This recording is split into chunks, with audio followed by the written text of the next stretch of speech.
Finally मी आज 3 दिवसांनी माझ्या व्हॉइस सोबत व्हिडिओ टाकते, पण तरी मी कन्फ्यूज आहे. मला तुम्ही कमेंट करून सांगा की अशी व्हिडिओ छान वाटते का ते म्युझिक सोबत व्हिडिओ छान वाटते. चला मग, कसे आहात सगळे? आय होप सगळे छान असतील. आणि माझ्या मिनी ब्लॉग मध्ये तुमचं स्वागत आहे. माझ्या मागच्या व्हिडिओ मध्ये मला एक कमेंट आली होती की ताई तू तुझ्या मम्मी पप्पांसोबत का राहते. आता तुमच्या लोकांची कन्फ्युजन आहे तर मी दूर करते. आणि अजून खूप लोकांनी मला विचारलं की ताई तू आधी कल्याणला राहत होती तर तू बदलापूरला का शिफ्ट झाली.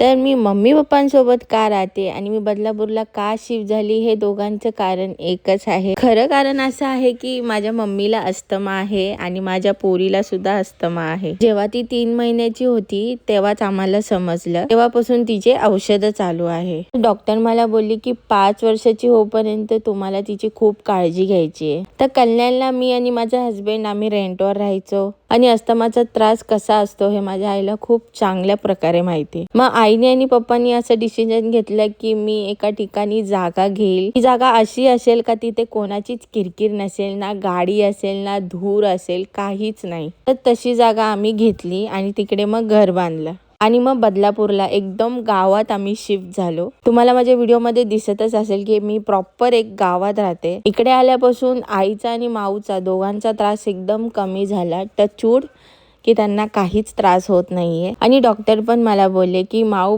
बऱ्या प्रकारे रिकवर होते आणि आईचे पण औषधं एकदम कमी झाले. कल्याणला मी 27 वर्षापासून राहिली. थोडंसं मलाही कठीण होतं इथे शिफ्ट व्हायचं, पण आई आणि माऊसाठी आम्हाला हे करावं लागलं. तर हेच कारण आहे मी बदलापूरला का शिफ्ट झाले आणि मम्मी पप्पांसोबत का राहते.